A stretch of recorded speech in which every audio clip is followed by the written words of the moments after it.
What is going on, you guys? Welcome back to the channel. Today we're going to be fixing an exhaust leak in the exhaust manifold on this 1.8 Miata, and we're going to be walking you guys through how we do this. We're actually going to be using a Racing Beat 4-to-1 header, so we're going to be completely replacing the stock exhaust manifold.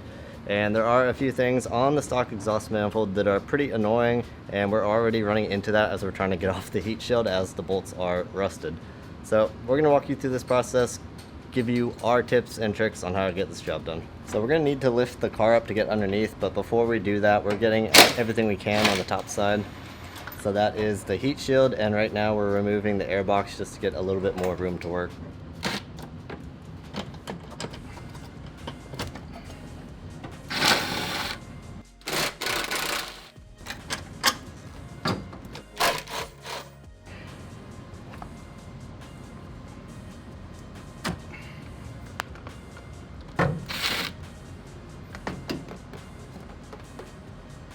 So here's what all these bolts on this heat shield on the exhaust manifold look like, so it's being a little tricky to get off.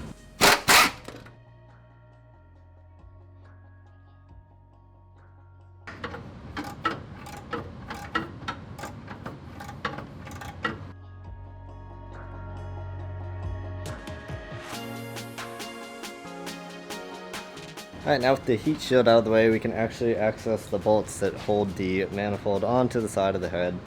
So this should be a bit easier. So these bolts are going to be 14mm.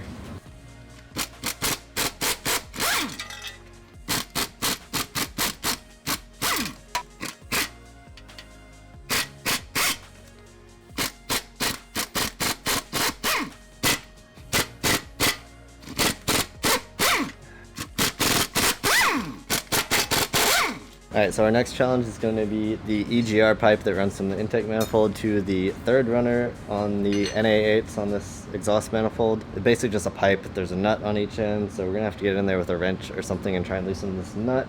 I know in my Protege these were always really tight and really hard to get off, so we're going to see how it goes on this one.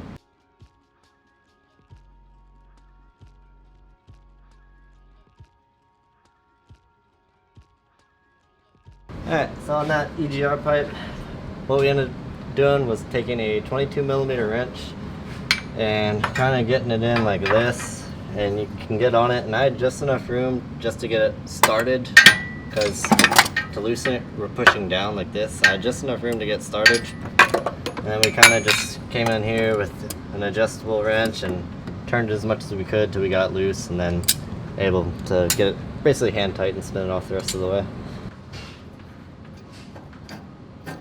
Alright, so now we're getting somewhere. We've got everything loose up top, so now really we just need to jack up the car, get underneath, and get it disconnected from the rest of the exhaust, and then we should be able to pull this out.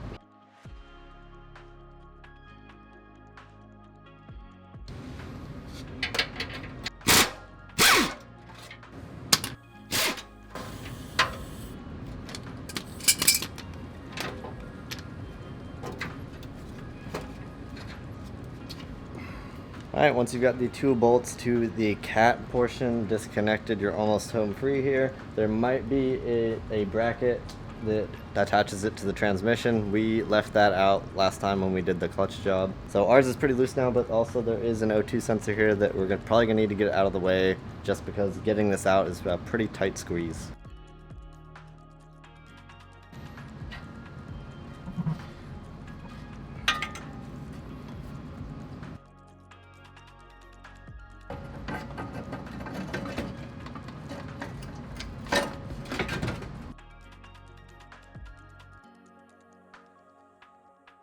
Alright, got it out. When you go to pull it out, it's going to make things a lot easier if you have someone on top pulling up and then someone on the bottom guiding it, because there is a lot of things for it to get hung up on down there. But with two people, we got it out in seconds. It was pretty easy. Alright, so here is our new part, the Racing Beat 4-to-1 header, specifically for the 94 to 97 Miata. They also make an NB version and one for the 1.6, which is what's in my car, the 90 to 93 version.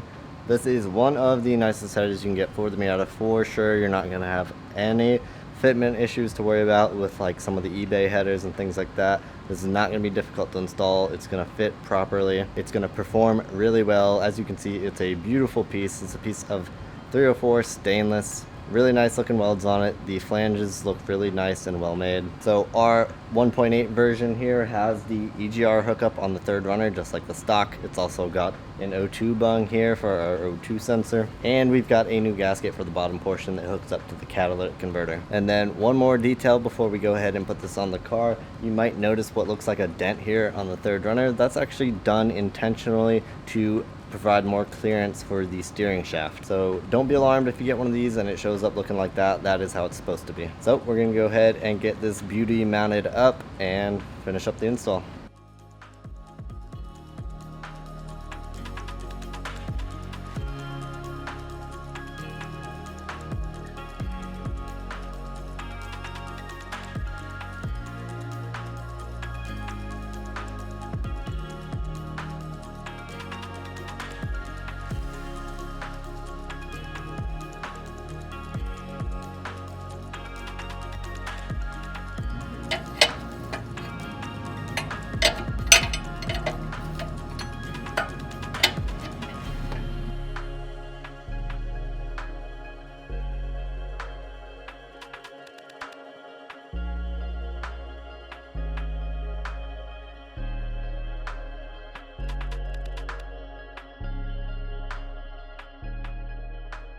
Alright, and that pretty much wraps up the install. Not too bad. The hardest part was definitely some of these stock rusted bolts and things like that. Once you get that out of the way, the new part goes in really nice. The EGR is actually a lot easier to get to with the headers because there's more space. I also noticed that little cutout they do gives you a lot of room for clearance to that steering shaft, so that is nice that does work. Also, you noticed at the very end we went ahead and cleaned off all the fingerprints. You want to make sure the header is nice and clean. Make sure you get all the fingerprints off before you start it up, because once it gets hot it's pretty much going to bake those on and it's gonna make it really hard to get off. Part looks awesome, sounds great, fitment is really good. Our exhaust leak is completely gone now, and the rest of this exhaust is stock, so it is nice and quiet now, which is what we wanted. But that is gonna do it for today. Hopefully you found this video helpful. If you did, make sure to leave a like. Also, big thank you to anyone who's taken the time to watch a video or even subscribe. We recently rolled over 10,000 subscribers, which is actually insane.